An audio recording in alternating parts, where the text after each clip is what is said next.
الشیطان الرجیم بسم اللہ الرحمن الرحیم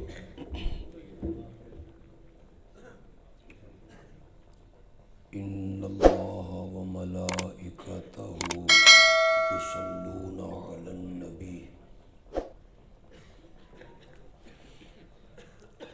یا ایہا الذین آمنوا صلوا علیہ وسلموا تسلیما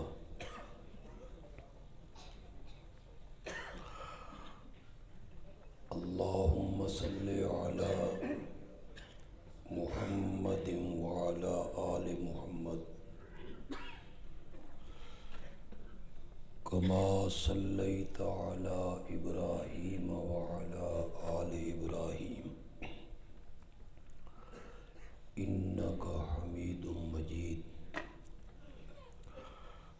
اللہم بارک علی محمد وعلی آل محمد کما بارکت علی ابراہیم وعلی آل ابراہیم انک حمید مجید۔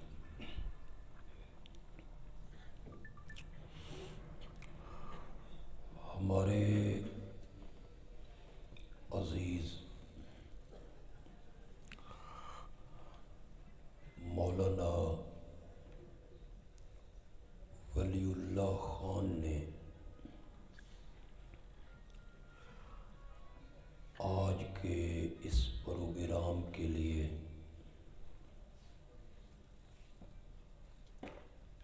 بڑی محنت کی،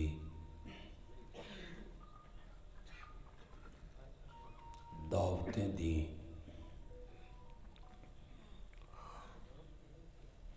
ان کے احباب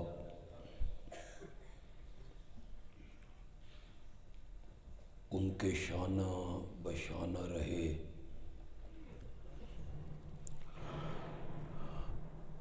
اللہ ان کی محنت کو قبول و منظور فرمائے۔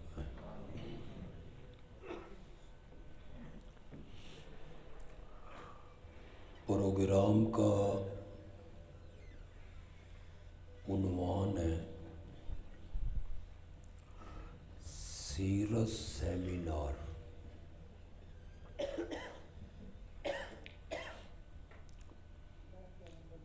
آج کے اس ترقی یافتہ دور میں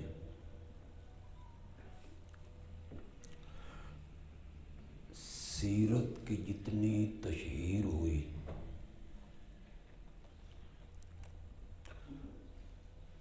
ماضی میں اس کی مثال ملنا بھی ناممکن ہے۔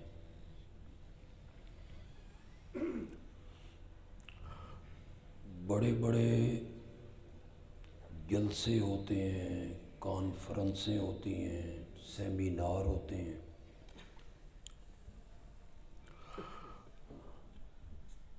پریس کا دور ہے، سیرت کے عنوان پر کتابیں ہیں، رسائل ہیں، جرائد ہیں، اشتہارات ہیں۔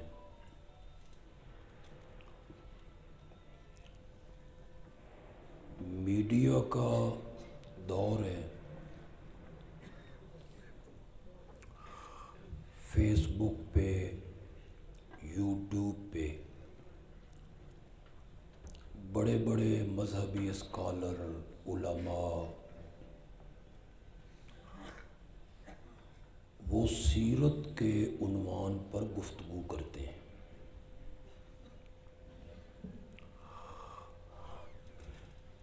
ربیع الاول میں سیرت کا تذکرہ اپنے جوبن پہ ہوتا ہے۔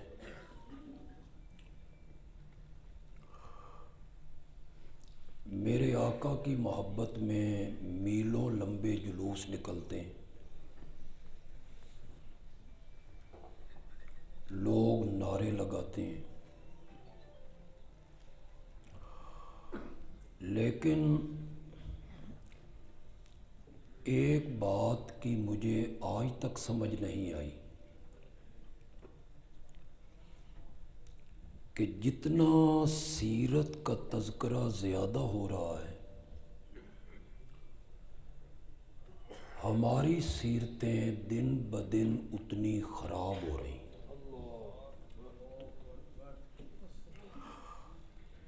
جلوس جتنے طویل ہوتے ہیں،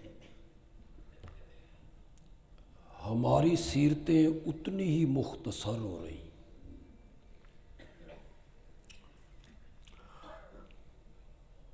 ایک دور تھا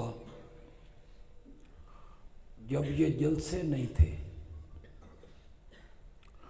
یہ کانفرنسیں نہیں تھیں، سیمینار نہیں تھے، ایسے حال نہیں تھے، پریس بھی نہیں تھا۔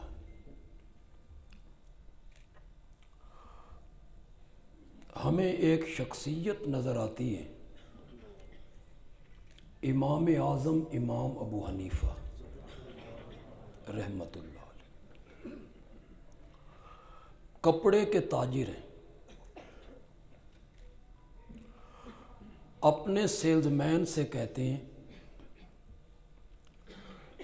کہ میں ایک ضروری کام کے لیے جا رہا ہوں، اگر کوئی گاہک آئے تو یہ تھان عیب دار ہے، ایک تو اسے عیب بتانا ہے، پھر یہ پوری قیمت پہ بیچنا نہیں۔ واپس تشریف لائے، پوچھا وہ تھان بک گیا؟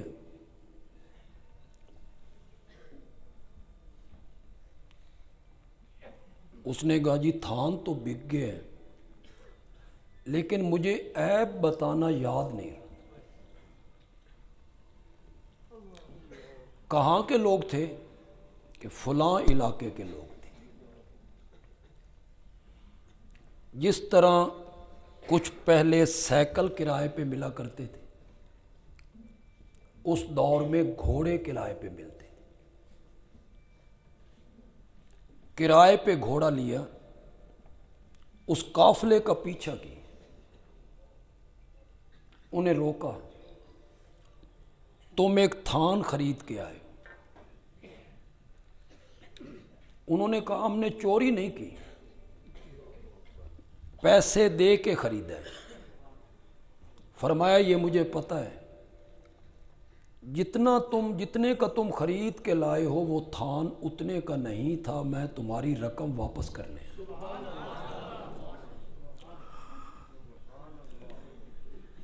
سیرت کا یہ زور نہیں، جلسے نہیں، کانفرنسیں نہیں، لیکن ان کی سیرتیں اتنی اجلا اور اتنی اجلا ہیں کہ بندہ ان کو پڑھ کے حیران ہو جاتا۔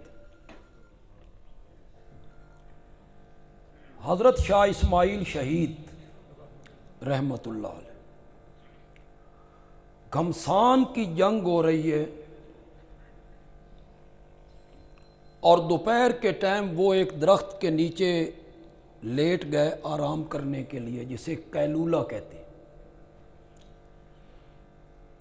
کسی نے کہا حضرت گھمسان کی جنگ ہے، دو بدو لڑائی ہے اور آپ یہاں لیٹے ہوئے ہیں۔ فرمایا جب سے ہوش سنبھالا ہے قیلولہ والی سنت کبھی ضائع نہیں ہوئی، میں آج بھی اسے پورا کرنا چاہتا ہوں۔ ان لوگوں کی سیرتیں اتنی اجلا اور اجلا کیوں تھیں؟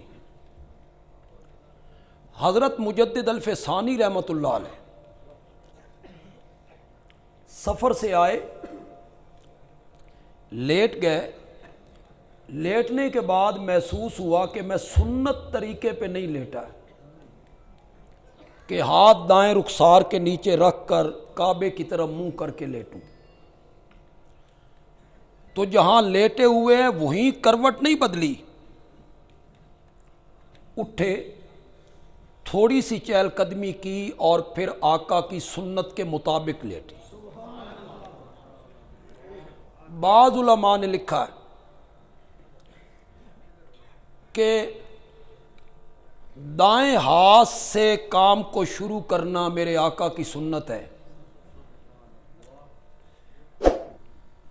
پہلے دایاں ہاتھ دھونا ہے، پھر بایاں ہاتھ دھونا ہے. پہلے دایاں پاؤں دھونا ہے، پھر بایاں پاؤں دھونا ہے. یہ سنت ہے. اب چہرے میں تو دایاں بایاں کوئی نہیں. حضرت مجدد الفسانی رحمۃ اللہ علیہ یہ کوشش کیا کرتے تھے کہ جب میں چہرے پہ پانی ڈالوں تو اس کے پہلے قطرے دائیں طرف گرنے چاہیے، تاکہ یہاں بھی میرے نبی کی سنت پر عمل. ہمارے سیرت کے جلسوں میں میرے نبی کے حسن کو بیان کیا جاتا ہے، میرے نبی کے جمال کو بیان کیا جاتا ہے، خوبصورتی کا تذکرہ ہوتا ہے. آپ کی زلفیں بڑی خوبصورت تھیں، آپ کی آنکھیں بڑی خوبصورت تھیں، آپ کے ہونٹ بڑے خوبصورت تھے.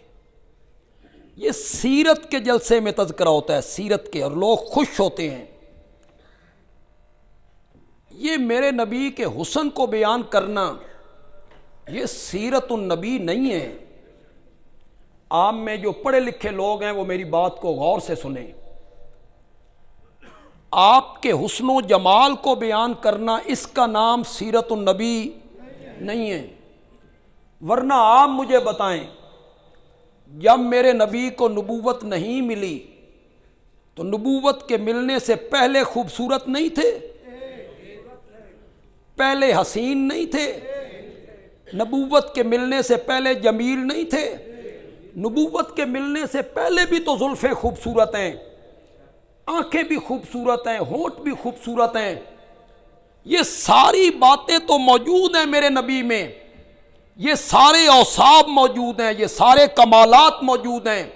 صداقت بھی، دیانت بھی، امانت بھی، شرافت بھی، حیا بھی، حسن بھی، جمال بھی، یہ ساری خوبیاں موجود ہیں. لیکن میرے نبی کو مکے سے باہر جانتا ہی کوئی نہیں.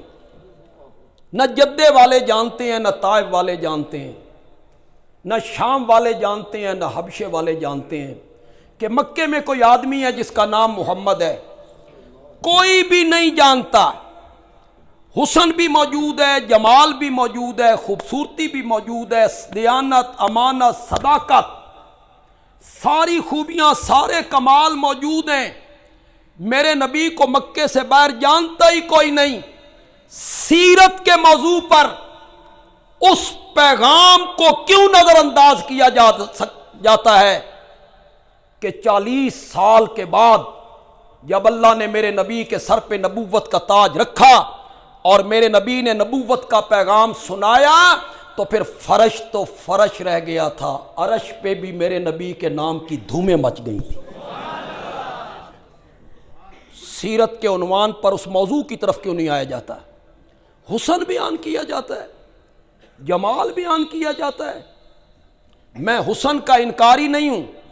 اگر کوئی دوسرے طبقے کا بھائی یہاں آ گیا ہو اور وہ سمجھے کہ میں حسن و جمال کا انکار کر رہا ہوں، قطعاً نہیں.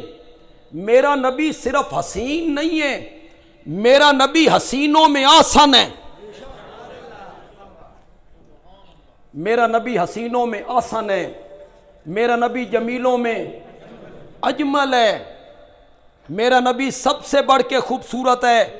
خدا گواہ ہے، اگر میں اپنے نبی کے ہونٹوں کی نزاکت کو گلاب کے پھول کی پنکھڑی سے تشبیہ دوں، میرے نبی کے ہونٹوں کی توہین ہو جائے گی. گلاب کی پنکھڑی میرے نبی کے ہونٹوں کی نزاکت کا کیسے مقابلہ کرے گی؟ اگر میں آپ کی زلفوں کو رات کی سیاہی کے ساتھ تشبیہ دوں، میرے نبی کے زلفوں کی توہین ہو جائے گی. کعبہ کے رب کی قسم ہے، اگر میں آقا کے پسینے کو کستوری اور عنبر سے تشبیہ دے دوں، میرے آقا کے پسینے کی توہین ہو جائے گی، توہین ہو جائے گی. حسن کا انکار نہیں ہے. میں صرف یہ کہنا چاہتا ہوں حسن کے بیان کرنے کا نام سیرت النبی نہیں ہے، یہ ہے سیرت محمد ابن عبداللہ، یہ سیرت ہے محمد ابن عبداللہ کی، اور اشاعت التوحید والے سیرت بیان کرتے ہیں محمد الرسول اللہ کی، جب آپ کے سر پہ نبوت کا تاج رکھا گیا۔ یہ تو میں نے درمیان میں یوں ہی ایک بات کہہ دی، اصل میں اس طرف آنا چاہتا تھا کہ ہماری سیرتیں محدود کیوں ہو رہی ہیں، سیرت کی تشہیر زیادہ ہو رہی ہے، جلسے زیادہ ہو رہے ہیں، ہماری سیرتیں دن بدن محدود ہو رہی ہیں، کم ہو رہی ہیں، خراب ہو رہی ہیں۔ میرا ایک تجزیہ ہے، میں آپ کے سامنے رکھ دیتا ہوں، آپ کو اختلاف کرنے کا پورا حق حاصل ہے، آپ میرے تجزیے سے اختلاف بھی کر سکتے ہیں کہ نہیں بندیالوی یہ بات نہیں ہے جو تو کہہ رہا ہے، اور اگر میرا تجزیہ صحیح ہو تو آپ سبحان اللہ کہیں گے، مجھے پتہ چل جائے گا کہ آج آپ مجھ سے متفق ہیں۔ میرا تجزیہ یہ ہے کہ ہماری سیرتیں دن بدن اس لیے خراب ہو رہی ہیں کہ ہم جو کہتے ہیں اس پر عمل نہیں کرتے، اور ہم جو سنتے ہیں اس پر عمل نہیں کرتے۔ ہم عمل کرنے کے لیے سنتے ہی نہیں ہیں، ہم لذت کے لیے سنتے ہیں، سرور کے لیے سنتے ہیں۔ مولانا کا گلا اچھا ہو، تھوڑا سا گا گا کے شعر پڑھیں تو ہم لذت لیتے ہیں۔ مولانا بازو چڑھائیں اور میز پہ مکے ماریں اور دوسرے مسلک کے بزرگوں کے نام بگاڑیں تو ہم کہتے ہیں پھٹیاں بھن چھڑیاں، بڑی تقریر کی ہے اس نے۔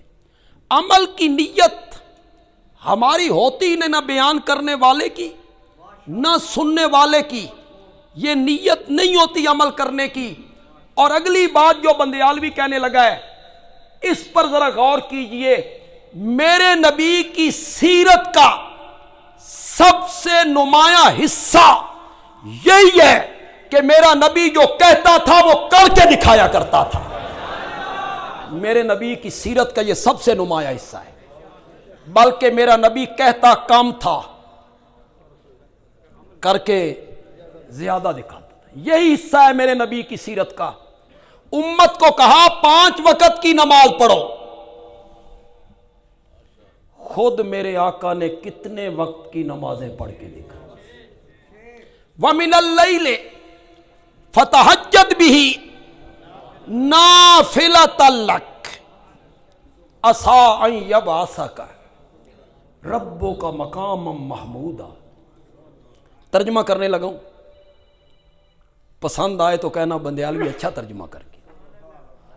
رات کے کچھ حصے میں اٹھئے، جب لوگ نرم و گداز بستر پہ سوئے ہوئے ہوں، آرام کی نیند میں ہوں، اس وقت اٹھ کر میرے پیغمبر میرے نال پیار دیاں گلاں کیتا کر۔ وَمِنَ اللَّيْلِ فَتَہَجَّدْ بِهِ نَافِلَةً لَكَ، یہ صرف تیرے لیے ہے، یہ رات کو اٹھ کے نماز پڑھنا یہ ضروری تیری امت کے لیے نہیں ہے، تیرے لیے ہے۔ میرے پیغمبر ساری دنیا سو جائے نرم و گداز بستروں پہ، تو میرے سامنے کھڑا ہو جایا کر، عَسَىٰ أَن يَبْعَثَكَ رَبُّكَ مَقَامًا مَحْمُودًا، کل میں نے بھی تو تجھے مقام محمود پہ کھڑا کرنا ہے نا۔ آج آپ میرے سامنے کھڑے ہوں تو کل میں آپ کو مقام محمود پہ کھڑا کروں گا۔ امت کو کہا 5 وقت کی نمازیں پڑھو، اور خود میرے نبی نے جب عمل کر کے دکھایا تو کتنی نمازیں پڑھ کے دکھائیں۔ امت کو کہا 40واں حصہ زکوٰۃ ادا کیا کرو، باقی مال تمہارا ہے، اس میں سے 40واں حصہ اللہ کی راہ میں دیا کرو، یہ امت کو کہا، اور خود اپنے گھر میں کبھی 1 پیسہ بھی جمع نہیں کیا، جو کچھ تھا وہ لگا دیا، گھر میں کوئی رقم نہیں، کوئی دولت نہیں، حتیٰ کہ آخری دنوں میں جو دیا جلایا گیا اس میں جو تیل جلا وہ پڑوسیوں کے گھر سے منگوایا گیا تھا۔ خود میرے نبی نے یہ عمل کر کے دکھایا۔ امت کو کہا 40واں حصہ دے دو، باقی دولت تمہاری ہے، استعمال کرو اسے، اس میں سے 40واں حصہ میرے رستے میں خرچ کرو، اللہ کے رستے میں خرچ کرو۔ اور خود اس پہ عمل کس طرح کر کے دکھایا۔ میرے نبی نے جو کہا وہ کر کے دکھایا۔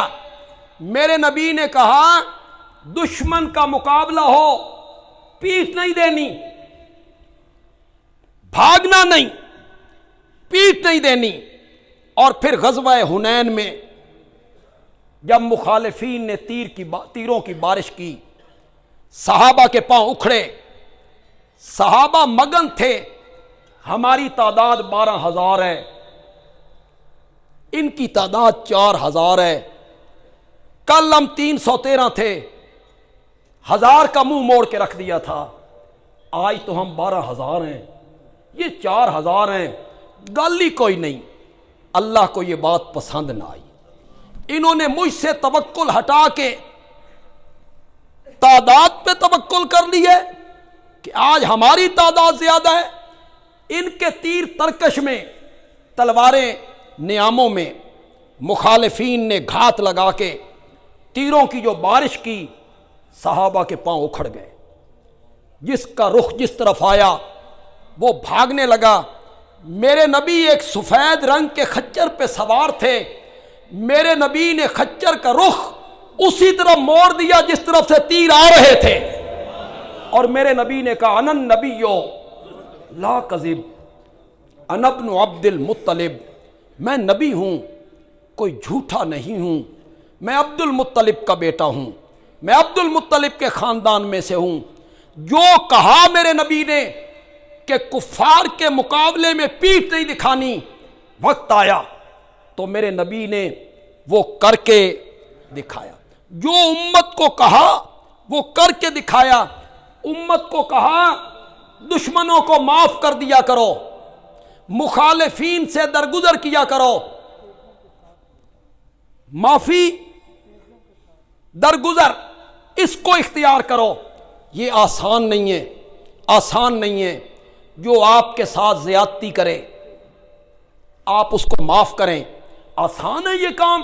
بڑا مشکل کام ہے۔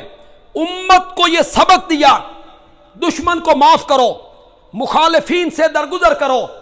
اور جب معاف کرنے کا وقت آیا، میرا نبی مکے کا فاتح بن کے آ رہا ہے۔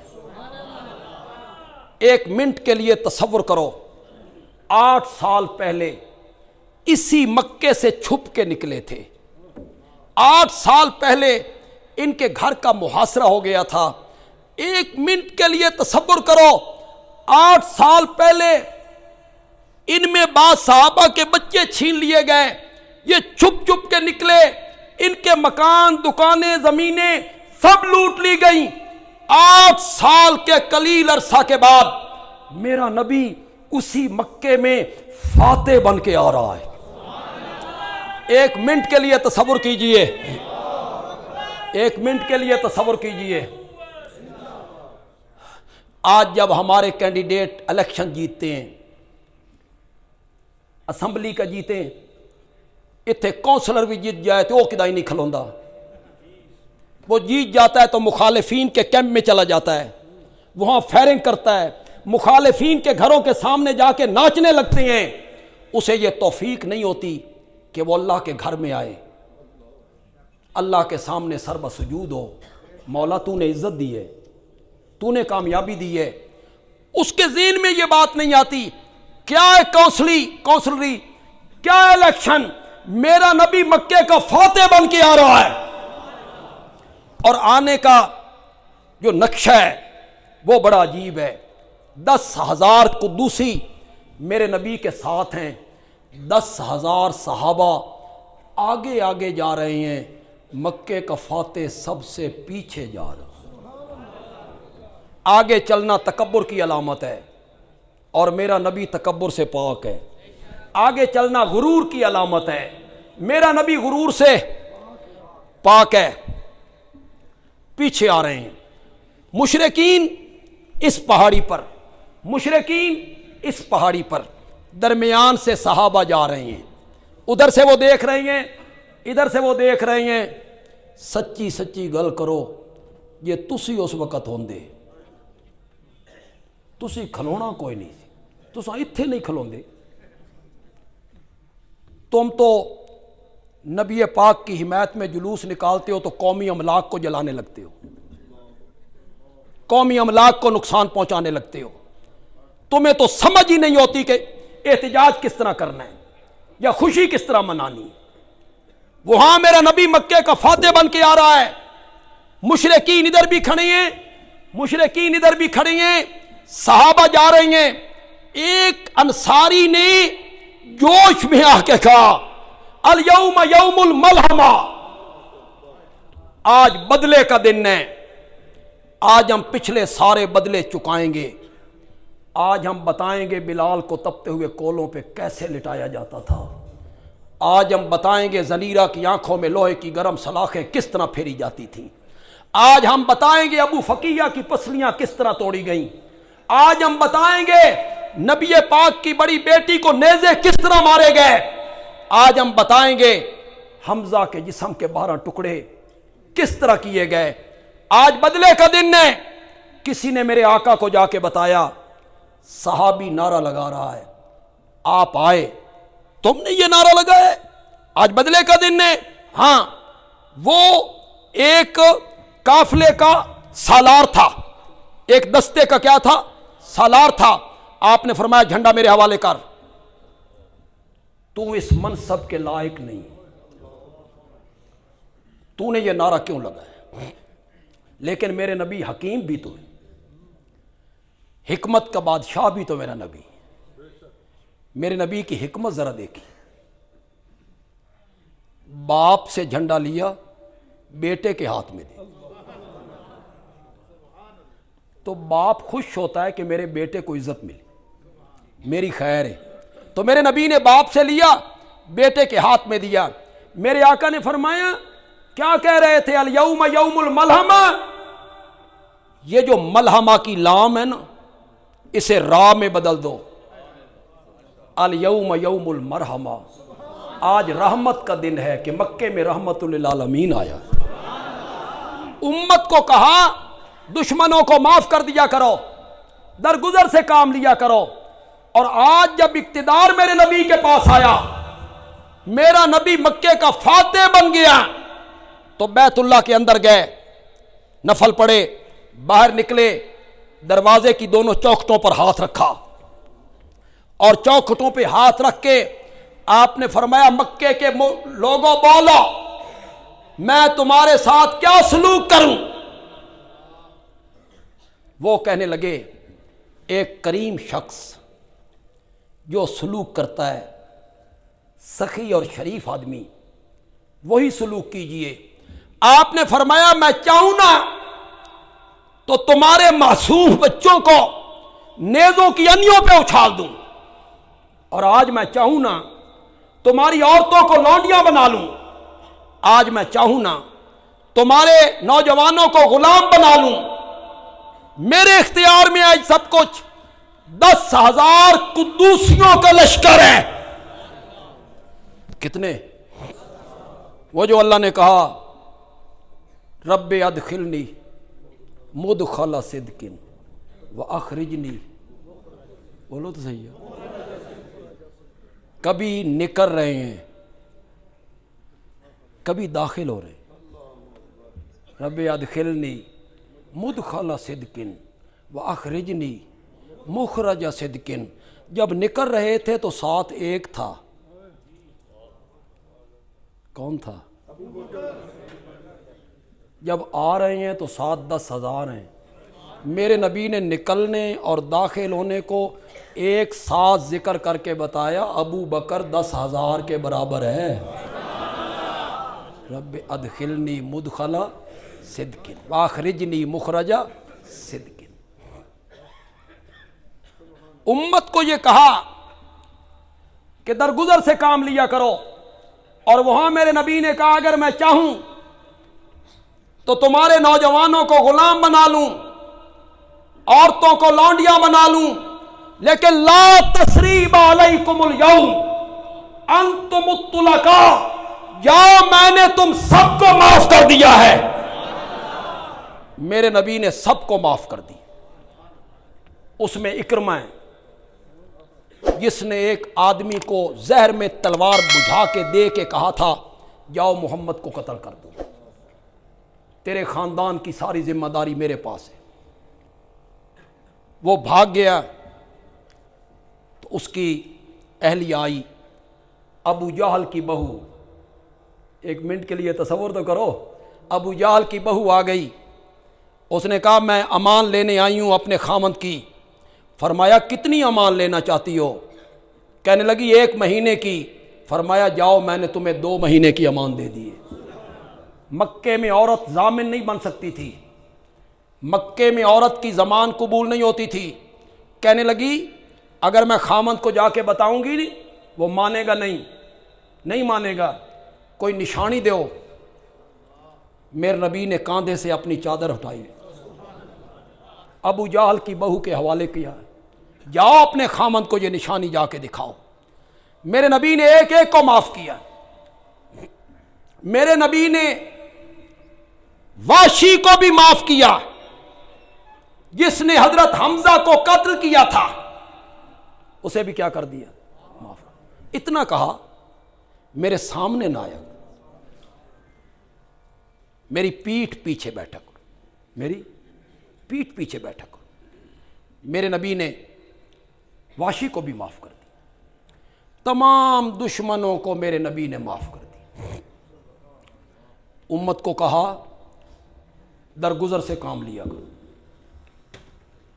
معاف کر دیا کرو، مخالفین کو معاف کر دیا کرو۔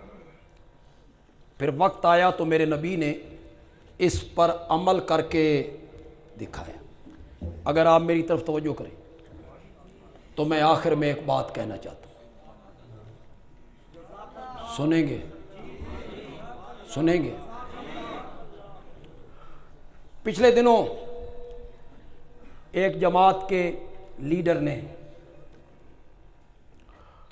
حضرت ہند کے بارے میں کہا کہ وہ کلیجہ خور تھی، حمزہ کا کلیجہ چبایا، اور ایک دوسری جماعت کی ایک خاتون لیڈر کو اس نے اس کے ساتھ تشبیہ دی کہ یہ جو خاتون لیڈر ہیں یہ اسی ہند کی طرح ہیں۔ کہاں ہند اور کہاں یہ خاتون لیڈر؟ ان جیسے لوگوں سے ساری دھرتی بھر جائے، حضرت ہند کے پاؤں کے قدموں کو بھی ہاتھ نہیں لگا سکتے۔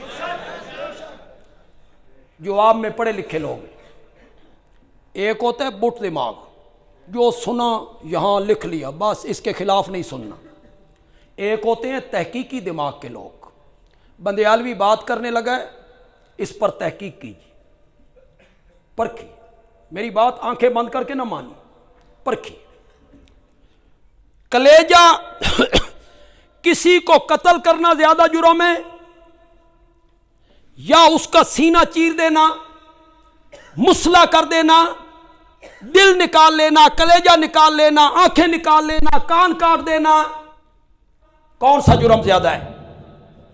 مسلح کرنا، یہ زیادہ جرم ہے، بندے کو زیادہ غصہ آتا ہے۔ میرے عزیز کا ایک بندے نے میرے عزیز کو گولی ماری، دوسرے بندے نے اس کا سینہ چیر دیا، کلیجہ نکالا، یہ زیادہ جرم ہے۔